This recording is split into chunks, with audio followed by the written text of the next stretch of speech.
Welcome, everyone. If I can have your attention, we're going to get started with the formal part of our program here.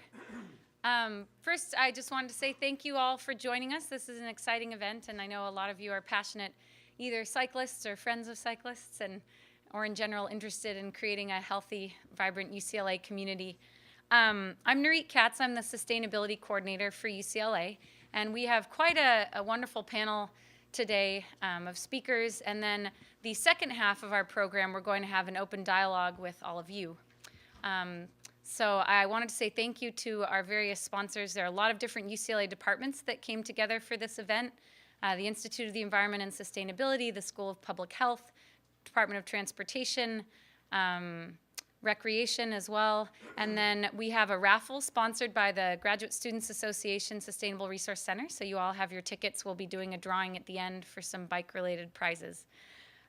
So to kick us off, we're going to have remarks from UCLA's Administrative Vice Chancellor, Jack Powazek, who, in addition to being Administrative Vice Chancellor, is also a triple Bruin and has many years of experience here at UCLA. So Jack, if you can give us your opening remarks. Thank you.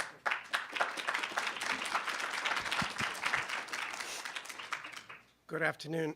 I've never been introduced as a triple Bruin, but don't quite know what that means. But I do have 3 degrees. Maybe that's where the connection is. Welcome. I'm sure this will be very informative for you. We are really a city within a city. When everybody comes here during the day, at least, we approach 70,000 people in basically 400 acres. And about 28 million square feet of hospitals, research, residence halls, parking structures, an assortment of other buildings, and a renovated Poly Pavilion. Let's not forget that. And we are also, if some of you go here or went here, the song that was, I think, written in the 30s, talks about the hills of Westwood. We are hilly. Having been somewhat involved in trying just to deal with the ADA path for the campus, hilly is very important. When it comes to bicycling, hilly is very important. We are, if you are at all aware and knowledgeable about how we're situated, we have basically a street that used to be called Circle Drive, because it's a circle, that we renamed for our illustrious Chancellor Young. And so there's a Young South, Young East, et cetera, et cetera. And that, in most cases, is only 1 lane each way. And that's our major circulation for the campus. And we have to fit our vehicles, our deliveries, our buses, our construction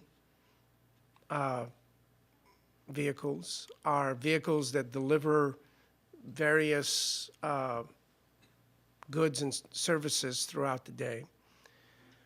Pedestrians. Did I mention bicyclists? All in a safe way, and that last part is very, very important. We're committed to it. You know, we started out on traffic mitigation for the purposes of just dealing with reducing traffic, because we wanted to expand, and one of the pro quos was you had to stabilize the traffic pattern and reduce it. We have, Renee may talk a little bit about it, we've done a major, we've really been very successful in reducing the number of vehicle trips to this campus while it has grown in the last 15 years. That has been a conscious effort, and we've done it through a variety of ways, from van pools and carpools. We provide a 50% subvention for all the buses for every single student, faculty, and staff member. We have supported bicycling, and I'll say more about that. We have I've frequently quote these statistics, the drive alone rate, which is single driver, no passenger in a vehicle, in a 4-wheel vehicle, is 74%. That 70% of the vehicles out in the Los Angeles area have 1 person in them. The vehicles that come with our faculty, staff, and students, that number for UCLA is 53%. If you just look at students, it's 26%. Going back to the 53% number, imagine Los Angeles tomorrow. You wake up and the sun is shining, and the drive-alone rate is 53%. It would be a very different place. Looking around, how I'm not the oldest person here, but I think it goes back. I don't think there's anybody alive that remembers something around 50% drive-alone rate. Maybe. Let's see, what else was I going to say? We started, as I mentioned, we started out as a strategy of reducing traffic. We then looked at, well, this is really also, we talk about transportation, sustainable transportation. Because if you reduce traffic, you reduce the footprint for the campus. And we have a very good story to tell. Although the vast majority of our footprint is due to the consumption of energy on our campus. And we are a research institution, we have a hospital, we have 11,000 people living on campus, so we consume electricity and heat and cooling, and yet our energy totals are not much higher, and our greenhouse gas emissions are not much higher than they were in 1990. So we have a good story to tell. But part of that is also reducing the transportation. We're building more residence halls on campus such that we don't have commutes, and we support the residential community on campus. The student certainly living in the first 2 years of her or his educational experience has, I think, a richer experience if they're on campus than if they're commuting. And as I said, we've done other aspects to reduce traffic. There's another component of that, and that is health. Dick Jackson, who's going to speak, sort of help me or help educate me to this, particularly recently. I think it was one of your CDs, but you've also mentioned it to me. There was a study, and if I have some of the numbers wrong, you'll correct me later. They did an analysis of people that were driving, and then they had the opportunity to use public transportation. And I think in this case it was light rail. And what they found was the people using light rail transportation actually lost weight. We had to get this out to everybody instead of taking pills or other kinds of things. Take public transportation because you'll tend to stand more, walk more. It's a different experience.